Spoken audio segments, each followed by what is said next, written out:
Relocated now to St. Francis's Folly, new temptations torment me. Rumour amongst my fellow brothers is that entombed beneath our monastery is the body of Teokan, one of the 3 legendary rulers of the lost continent Atlantis, and that with him lies his piece of the Atlantean Scion, a pendant divided and shared between the 3 rulers, which curbs tremendous powers. Powers beyond the Creator himself. My toes sweat at such possibilities, lying so close to my mortal self.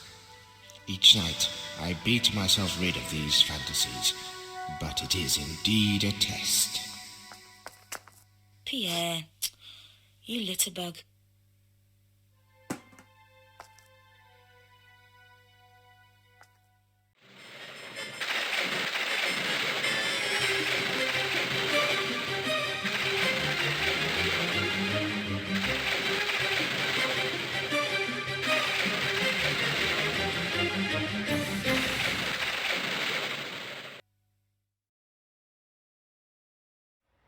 Hello and welcome everyone to Let's Play Tomb Raider 1 Remastered. This is guys 115 speaking. We don't have time for a proper welcome because we'll be in the den of lions. Now it doesn't matter if male or female, both lions are just as powerful. In this case, if you get up on the high ledge over here or jump one of these blocks, they will not be able to do you any harm, which is why I absolutely recommend, since, remember, we are doing a no medpacks run. But now that we have some peace and quiet, let me officially welcome you to the first level of the next chapter of the game, Greece. And St. Francis Folly is an absolute fan favorite, but at the same time, if you're tackling it for the first time, it can be pretty damn intimidating. So hopefully this Let's Play will be useful to explain the bits and bobs of this level.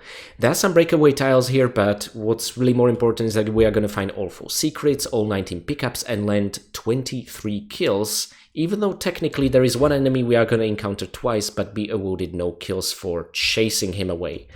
That is of course going to be Pierre Dupont, who has been hinted at in the final cutscene of Tomb of Qualopec and in the introductory FMV to Greece, where Lara broke into Netla's offices to learn more about Scion, because Larsen, being the blabbermouth, essentially told her this is just a piece of something that needs the sum of all its parts to function. Lara thought there's just a Scion in Tomb of Qualopec, and after her little interrogation she learned there are more of them. So, chasing after Pierre Dupont's trail, she found Brother Herbert's prayer book and St. Francis Folly, where presumably the monk lived. Fun fact, Brother Herbert was voiced over by none other than Nathan McCree, the composer of the original 3 games music. And actually, when he released his orchestral suite back in 2018, we were there with my brother on a celebration. A lot of wine was flowing. I'm not a smoker, but I shared a cigarette with Nathan and he started imitating his Brother Herbert voice from this FMV. It was kind of a great lifetime experience just to hear the composer that I admire so much imitate Brother Herbert's voice from this cutscene. It was quite something else to witness in real time. Now, talking about Nathan, the moment you enter this room, his music will start playing and will be ambushed by 2 Donkey Kong lookalikes, or wannabes, really. I probably was not smart by hanging around at the entrance to this room, because they were able to get the jump on us, but thankfully we avoided getting hit. This lever will not open the way out, but summon a monkey, and it is essentially one of the mechanisms that opens the door on the outside. I'm gonna cover that once we have some peace and quiet. So, let's press this lever, or switch, or lever. I still have not clarified how to pronounce these things. Okay, and now we are finally able to leave. However, Pierre Dupont is on the trail. We're not on his trail, it's the other way around. And he's gonna fire at us. We see a boss health bar, but try to refrain from wasting any shotgun shells. Oh my god, I went to trigger photo mode. Okay. There he is, Pierre Dupont himself. I'm gonna take a picture of this guy. I actually really like the design, to be honest. It's a bit better than the original, but honestly, it's kind of how I imagine him to look, anyway. He's quite similar to Larsen, almost makes me think they're twins or brothers or distant cousins or something. But this kind of look fits Pierre far more than it does to Larsen, who is introduced as a bit of a redneck, right? So I like it. One important thing I want to draw your attention to is Pierre's jacket. So when I was little, and you could never really pause the game and take a close look. Well, you could make screenshots and check them after, but I always thought he has some sort of animal or an eagle on the back, and apparently it's a pinup girl. Well, in the original version of the game, she had no bikini, and you could see some nice pixelated titties if you're fascinated by that sort of thing. For this remastered version of the game, they decided to sort of cover her up somewhat, and I do like this change. Lady Luck is apparently what it says. Oh, that's cute. But apparently there have been many adult people on YouTube screaming in front of the camera saying how this is a symbol of game sanitization and not preserving the original masterpiece. And guys, it's pixelated bikini on pixelated titties. It's no big deal, and I get why they did this. They didn't have to want to arbitrarily raise the ESRB rating because of a small Easter egg made by the developers. So it makes sense to me, and honestly, it makes Pierre a bit less of a creep, in my humble opinion. But there he goes. The health bar disappears, and you need to let Pierre disappear behind one of these columns, otherwise he's gonna endlessly chase you, okay? I think he disappeared now. So the trick with this annoying bastard, and by the way, we haven't really been awarded a kill. We killed 2 lions and 3 gorillas, equals 5. By chasing him away, you get awarded no kill. You need to reduce part of his health bar to make him run away, but you also need to give him a chance to disappear behind some solid cover. Otherwise, the fight will go on forever, you will never kill him, you'll end up wasting your health and ammo, right? So the moment the health bar disappears, that should be it. It's a nifty tool because in the original graphics without the health bar, you cannot really tell properly when you've dealt enough damage, right? So at least they changed that, but they really preserved it mechanically to be the same. And again, it just makes me wish for the health bar to be applied across all enemies, but oh well, we can't have everything. Maybe in a future patch. Talking about future patch, people have discovered that the Epic Games version of this game is very different from GOG and Steam. And essentially, Epic Game uses a future build of the game that's not yet applied across Xbox or PlayStation or the other PC platforms. It's a bit strange, and people have theorized why this might be the case, and I guess the most popular theory is that they're really using one of the platforms to test next build of the game in what they consider to be a environment with a lower player count, right? Because Epic is the platform with the lowest number of players of Tomb Raider remasters. On Xbox, PlayStation and Steam you have much more, so I guess so.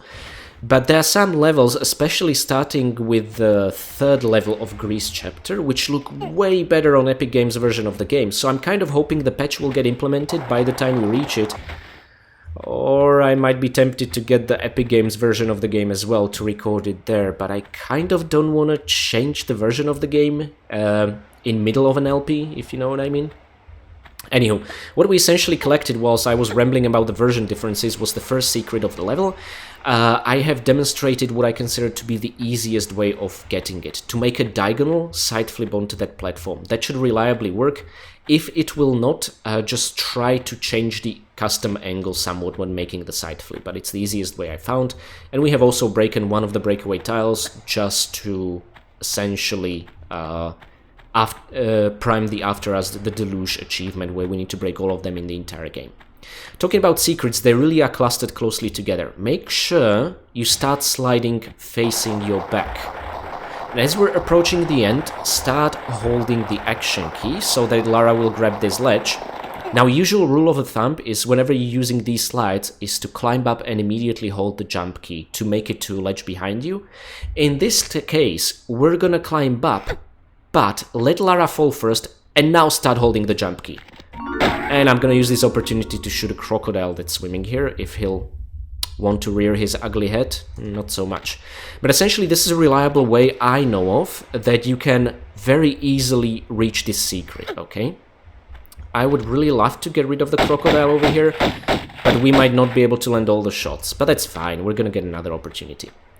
In this secret we have a small med pack and a box of shotgun shells, and we're gonna fall to a room with a switch.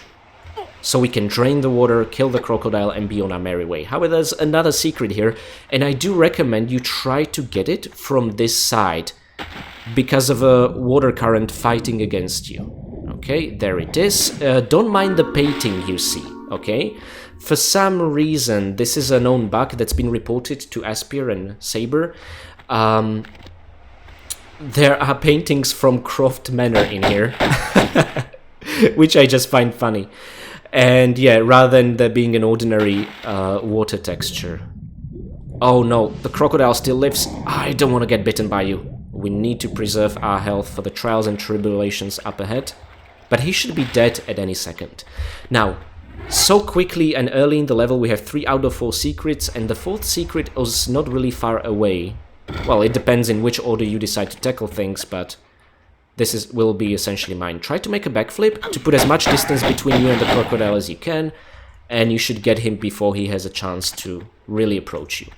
We have taken some damage from Pierre Dupoint, but it's kind of, in many ways, unavoidable or random. We should still be fine to make it through the level without using a medpack. And we'll find ourselves in the main area of the game. There it is. My god, I love this place.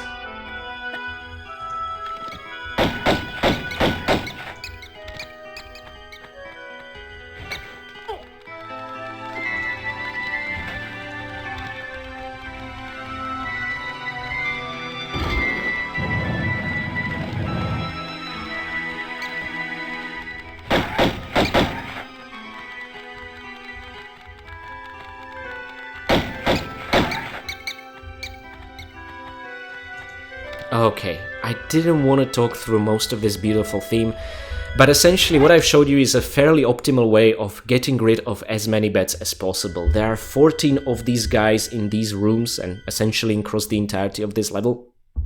And I'm going to show you a way to kill all the bats, well, all the enemies really.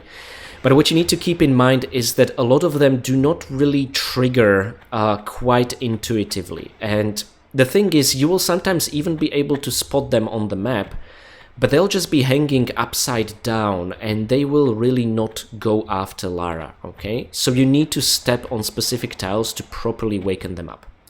Now, the moment you step on this here tile, you will open up a secret at the very bottom of the room. In order to make it there on time before it closes up again, you will have to take some damage. But if you guys know of a better way, please let me know. But this is the best one I know of, right? So even more damage taken. Very tricky for a Nomad's run. You can use this opportunity to get rid of the bats. And now, let's be on our merry way before the door closes, shall we? And there we go. All the secrets are ours. Our reward is a large health pack and magnum clips. Now, we're not gonna have to wait for magnums much longer, which by the way are the same weapons Pierre Dupont uses. We are gonna get our hands on our own custom pair in the next level.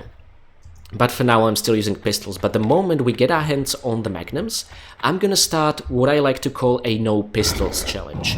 Meaning we will only use weapons that consume ammunition for the rest of the game. It's a fun challenge I came up with back in Tomb Raider 2, I believe. And it has worked out really great so far. Having ammunition created a lot of the tension. Oh, by the way, I have not really explained what is it we're after in this huge area. So, now that we have all the secrets, which is what I sometimes care about more than about beating level, we need to get through this door guarded by 4, well, barriers. They sometimes resemble blades even in the original graphics. They look sharp. We need 4 keys from 4 challenge rooms. It doesn't really get better than this in Tomb Raider. Each challenge room is called after a certain mythological figure. We are in Greece, so of course we have the Norse god of lightning and thunder, Thor. This is a silly mistake made on the developer's part, but I do have to respect the Remasters team for respecting the original mistake and keeping it to Thor. In Anniversary they fixed it to Hephaestus. Then we have Atlas. At least it's Greek, but it's not a god, it's a titan who's holding the earth on his shoulders.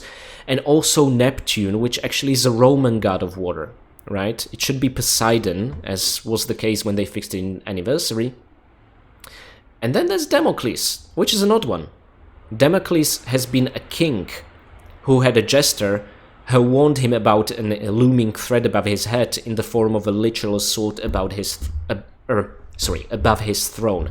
So each challenge, regardless of whether the names make sense for Greece or not, is gonna thematically try and challenge us, and I really appreciate this. The creativity of this level is up the roof. Now, that was a good example of a bet that will only waken up when you step on specific tiles. Lara will not shoot at bets that are not fully awakened, okay? So, saying that, we got our hands on the magnum clips here, and we need to reach that level over there. It's fun to really get the secret first, and then to work your way up through the room, going all the way up, activating all the switches on the way there. Okay, Neptune's over there. And I believe we can actually already start with... Oh no, we cannot start with Damocles because we haven't unlocked it yet. Well, you know what? I'm at least gonna get our hands on... Oops. This here med pack. So it seems running jump is a bit of an overkill here. Anyway, very easy to miss this large health pack, so please pick it up. Not that we need any, but, you know, it's pickups. We gotta have them all. The satisfaction is immense, and hopefully by the time we'll reach the final 2 levels, they will have fixed the all pickups achievement. We can already tackle the Thor room, or we could even wake up 2 bats. You see them hanging about there. In order to wake these guys up, you need to step on this pointless platform over here, right? So if you're not interested in all the kills and its respective achievement, don't jump here. You'll just unnecessarily waken them up. Oh, wait. So it's not these 2? It's someone else? My god, the bets in this level. Okay, so it seems it's these 2, not the ones above us. Interesting. Let's try and find out what it takes to wake those guys up, right? So let's work our way up the room. We still have 1 more switch to pull. Oh, maybe this is it, right? Yep, suddenly they awake. So I guess we just need to climb a bit higher, and that's it. Alrighty then. Switch. Where are you? Oh, there you are. Okay. And this should open up the final challenge room. Damocles, there it is. Okay, let's also jump here to grab a small mat pack. This should not trigger appearance of any bats. That is very good. And there is 1 more platform over there. But let's check our kill count. We are at 20 kills. That, my friends, means we have gotten rid of all the bats in this level. There are going to be 3 more enemies. 1 in a challenge room and 2 will appear at the very bottom of the chasm once we complete some of the challenges, okay? So, since we opened up all of them, let's now work our way from the top to the bottom. I think that sounds reasonable. The first challenge we are gonna start is actually really easy, the Neptune one. However, there is an achievement due to which we need to lose health. Very annoying. The edit ceiling here. Very nice touch, I like it. There's this antechamber that goes around the corner, but there's absolutely nothing here. But if you so desire, you can admire these murals in what they were supposed to look like back then all those years. And this style is fascinating because I had no idea what this is supposed to represent. And in the remasters, whether it's true or not, they decided to show us Thor, even though we're in Neptune's room, and Nordic symbols around it. Yeah, it's a bit of a mess. You could also make an argument that this shows that all civilizations were based upon one that created the Skion, right? So this is why it's a mishmash of different civilizations, and it would kind of fit the theme of Tomb Raider 1. But it's been confirmed it was just a stupid mistake on the part of the devs, right? But, you know, people coming up with their own theories, that's part of the joy of playing and discovering these games. Okay, so there we have it, the first of the 4 keys, the Neptune key. Now, of course we want to swim up. But if you're interested in the Sosalacia achievement, by the way, I have no idea what that wording means, I would recommend first switching to the original graphics, because this way you're able to see the water surface more easily. And what you want is to swim as close to it as possible without really making it there. Okay, I think this is good enough. Actually, Lara's head is even poking through it. And now, the moment our breath runs out and we start taking damage, please swim up. Oh, took a bit of damage, but there we go, Sosalacia achievement. Perhaps you can get the timing even better than I did, right? to minimize the damage you'll take, to preserve your no medpacks run for dangers up ahead, but this is what works for me. So that's first of the 6 achievements unlocked. Let us now make it all the way to Atlas. Okay, now get those guns out, because there be another Donkey Kong pretender. Okay, probably using a shotgun is preferable, but there you have it. Now the moment you step on this Omega symbol, the grate opens and closes behind you. The challenge here is that when you trigger a boulder, you should run to this bit over here, so that the boulder will sort of overshoot in an arc and land on that tile. This will clear your path towards a key and also end up reopening the grate. Mind the small medpack here, however. Now, if you want the I am no Heracles achievement, you need to instead climb up here and avoid the boulder in the process. So let's try and memorize this tile and make it as neatly as possible. Lara? Why didn't you grab it? Oh my god, we were so close. Are we gonna get the achievement now or not? No, unfortunately we will not. I am so sorry, guys. You know what? I'll see you back in this spot and we will trigger the achievement again. I would recommend saving here, which is what I didn't do because I was an arrogant bastard. Okay, we're back. I'm just trying for fairness to repeat the Socialatia achievement. Okay, just to show you that yes, it can be done in one run without using any medpacks. Alrighty then, but if you find yourself in a similar situation, please do not unnecessarily take damage like I did now. So let's have another shot at the Atlas room, and that reminds me, we haven't really took a picture of a gorilla yet, nor a crocodile. Now I'm not going to be very lucky in terms of finding a crocodile in this level, we'll have to take care of that in the other. But as it pertains to the gorilla, oh my god, he's a cutie. Let's just try and roll the camera like this. Okay, and maybe change the FOV somewhat. Perfect. However, we're not gonna see much in the remastered graphics because they simulate lighting and are very dark. They're more like Tomb Raider 3 in this regard. Okay, so we took care of him without using our shotgun. Now again, I recommend you save here. I will not. I want to keep our save count to the minimum, and also practice just makes perfect across all parts of the levels and games. But I'm gonna again try and memorize which specific tile it is. It's the one where the light is shining the most, but it's very easy to mistake this tile for this tile, okay? There's no easy way around it. Let's see. Wish me luck, for I will need it. Ah, there we go. So now we should get the achievement. Awesome. Okie dokie. So it's scripted really well. You're not gonna get it if the boulder is no longer there, unfortunately. Otherwise you could have dodged the boulder in any shape or form and then just you would automatically get it for climbing here for the key, which wouldn't really make sense. Now, unlike in Anniversary, you cannot make it on top of the ramp where the boulder originated from, and the moment you pick up the key, that's when this grate will open, okay? Now, we can descend further down, and I'm wondering if we should tackle the Thor room or the Damocles room first. I would honestly like to tackle Damocles first, because it's gonna make our deaths collecting all the bit easier. Which might not make sense now, but it will later. But so first of all, let's do Damocles. And I think I've seen Lara aiming at someone over there. Let me use, again, our trusty photo mode.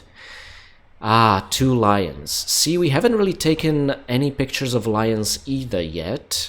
Now, both of these are females. I do want to capture a male one as well, but I forgot at the beginning. Same mistake like with a crocodile. So just for comparison's sake, they kind of look the same, yeah, maybe a bit more light? Yeah, I think this is better. They pretty much maintained their ridiculous faces altogether. Yeah. Definitely, we're looking at the same enemy, essentially. Okay, let's try and take a few potshots at them. We're not really being fair about this, but whatever. We can't afford to use medpacks, so it's okay to cheese through this game. Everything's fair in love, war, and achievement hunting. I think he might have gotten into the secret and he doesn't want to come out? That's funny. I'm sorry, she ever come out? Maybe she's out already. Oh, I've seen Lara trying to take a pot shot. Oh, there we go. Sneaky. Okay, and we should be at 23 kills. Is that correct? Yes. Wonderful. Absolutely wonderful. And now there will be Pierre Dupont again spawning, and again that will not result in us getting a kill, okay?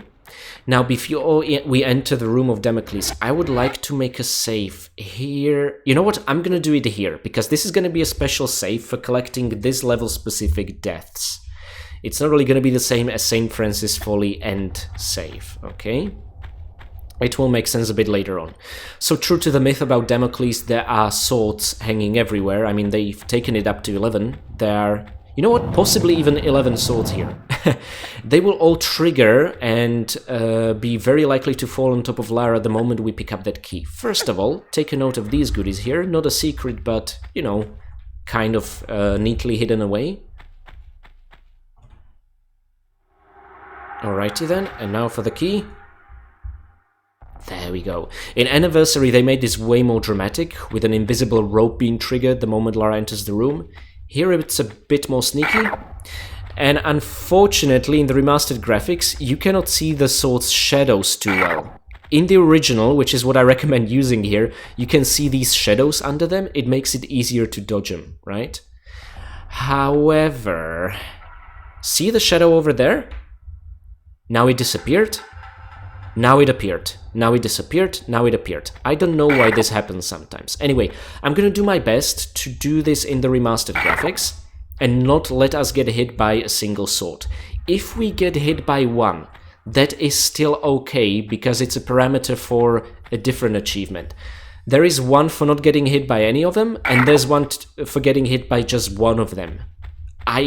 It's a very odd choice, which is another reason why I made that save, because we of course want all the achievements, right?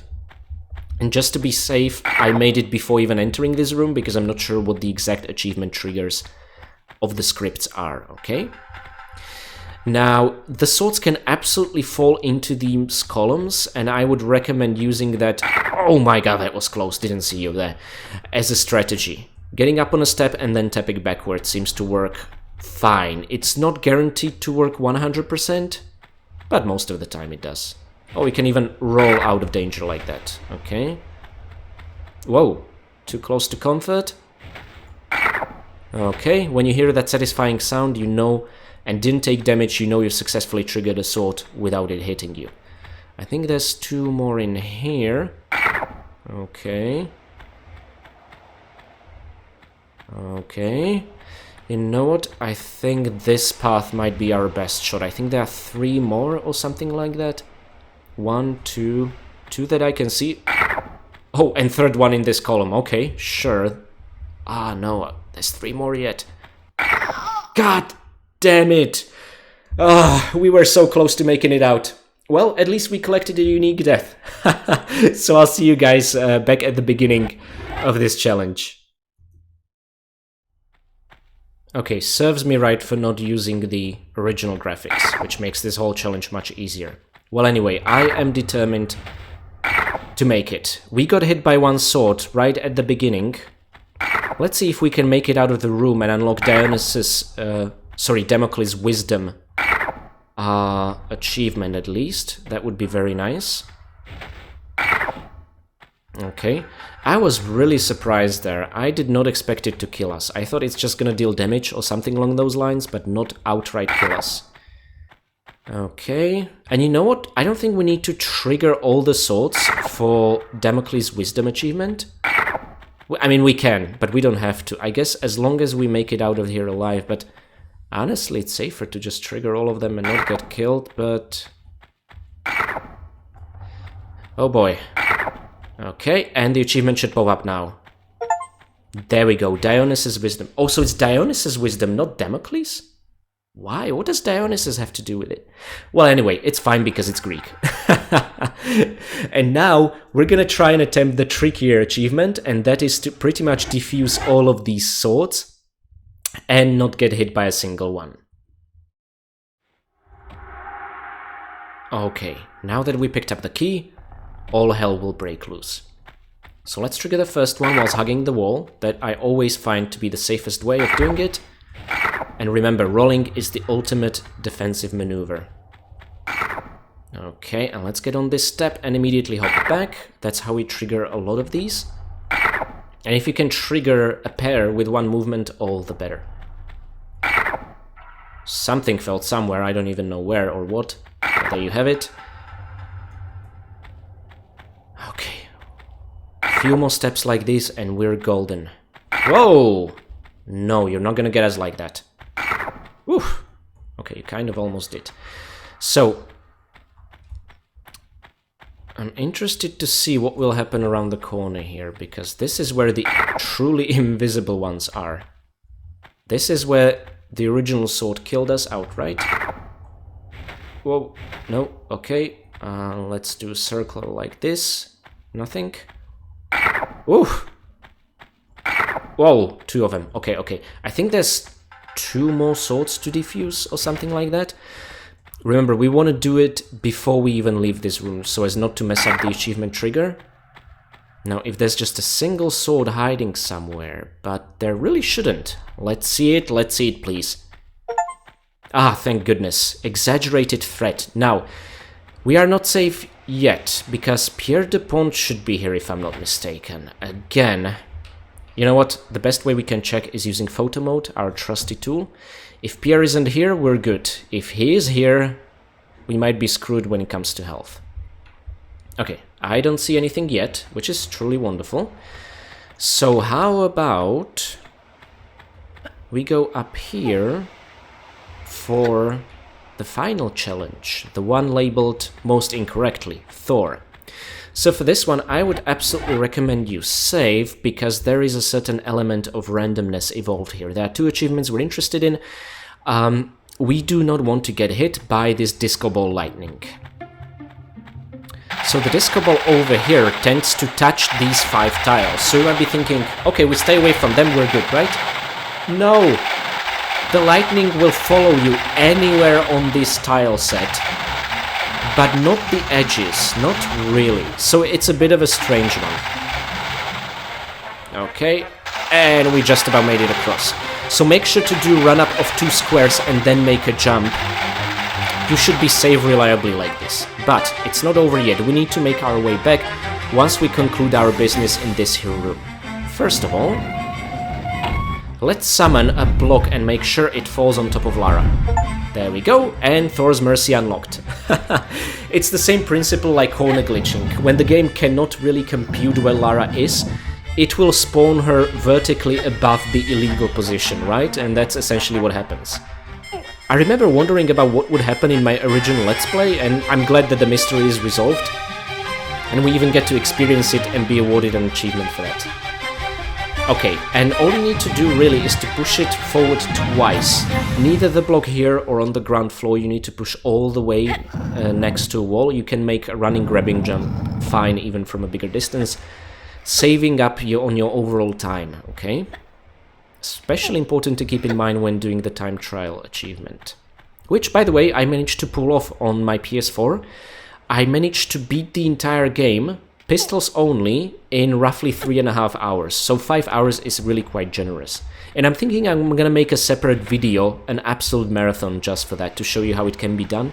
Both pistols only, hard-boiled, and the time trial achievements in one playthrough, so you don't need to have it separate. Okay, not sure that will be so easy in Tomb Raider 2 and 3, but I'm again up for trying out the challenge. Okay, let's make it down, and remember, you really are lucky achievement, requires us to not get hit by lightning. Make sure, at least I find it easier to go via the left path now on the way back. And jump like this, hugging the wall, and we should be fine. Wonderful. We have all the achievements for this level, but we are not safe because Pierre Dupont is somewhere down there. We can see the health bar, that is a very bad sign indeed. And we do want to get rid of this guy whilst maintaining our health supply, right? So, if he can cheese us, we can absolutely cheese him. Let's see who has more cheese in their backpack. Actually, Pierre doesn't even have a backpack. which tells you everything you need to know about him as an adventurer. He sucks. I bet without Lara he would never get so close to the piece of steel. Is he gonna fire back?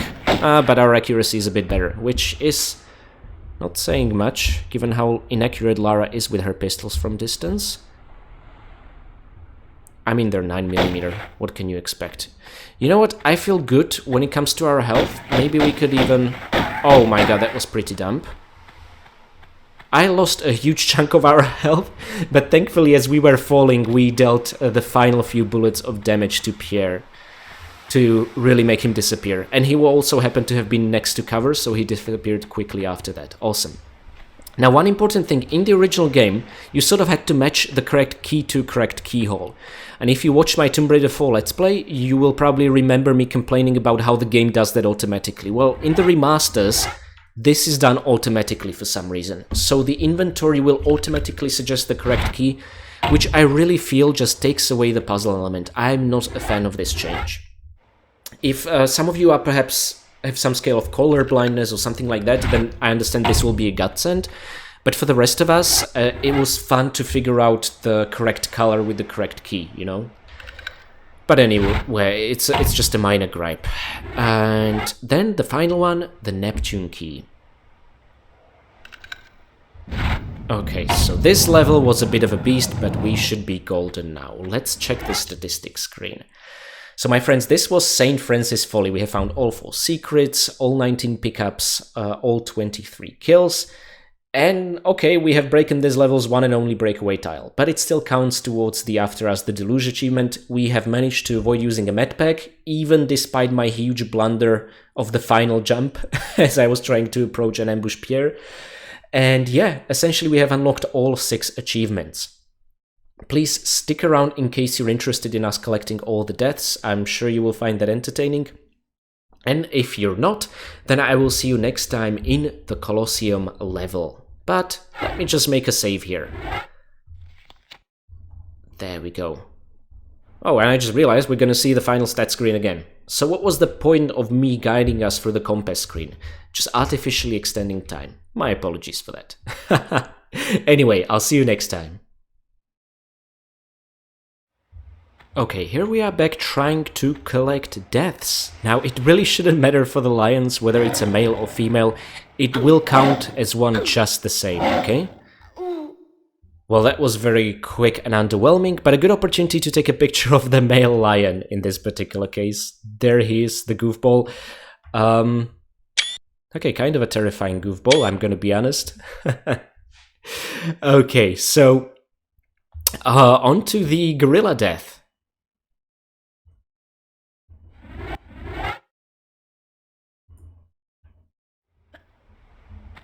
Now you probably already knew the next one's gonna lead us straight into the monkey room.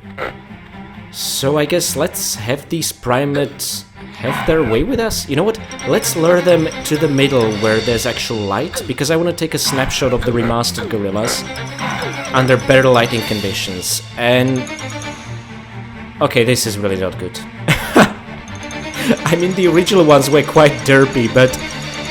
you know what? I'm gonna take an advantage of this.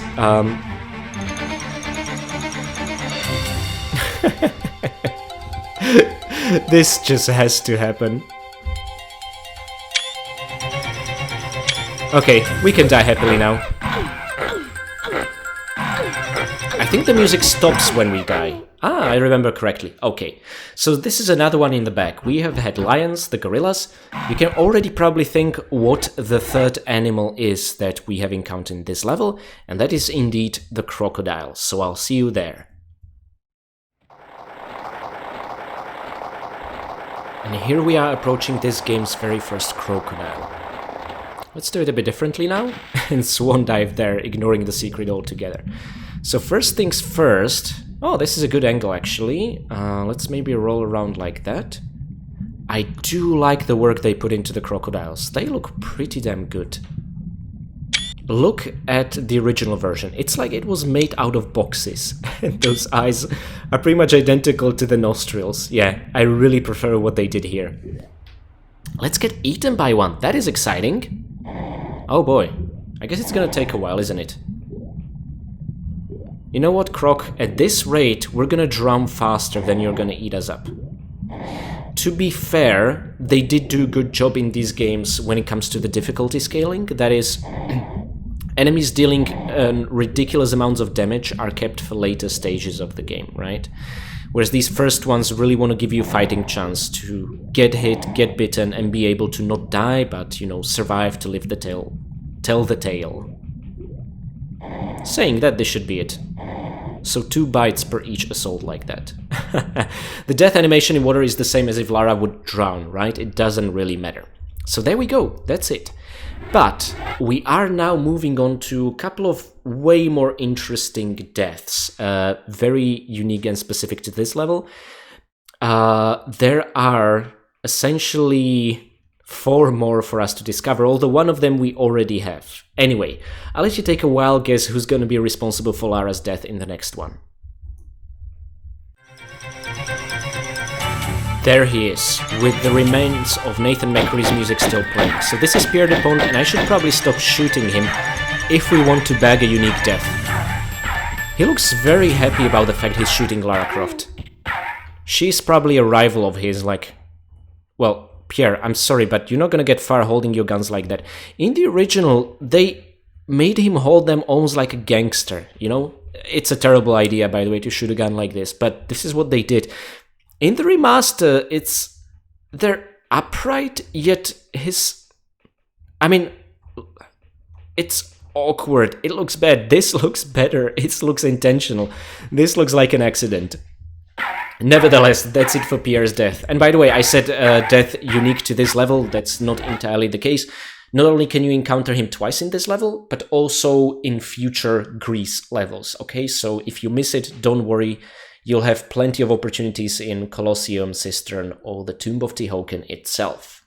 But onto this here save file that I made for this very purpose. Can you guess what the next death is gonna be? Ding ding ding ding ding, you are correct. It's a one that actually already occurred in our Let's Play, but, you know, I wanted to include it in this here death compilation. But that's not everything.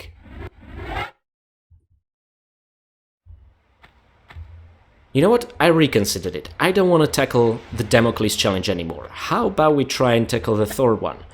Well, you will be pleased to know there are 2 additional ways we can die in the Thor challenge. One has to do with lightning, which we are not supposed to get hit by for that achievement, but that has already happened.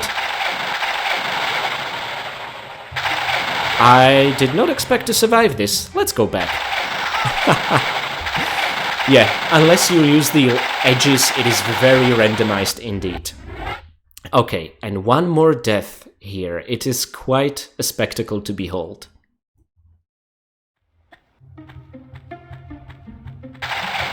Let's make it through the lightning safely now, shall we? There we go.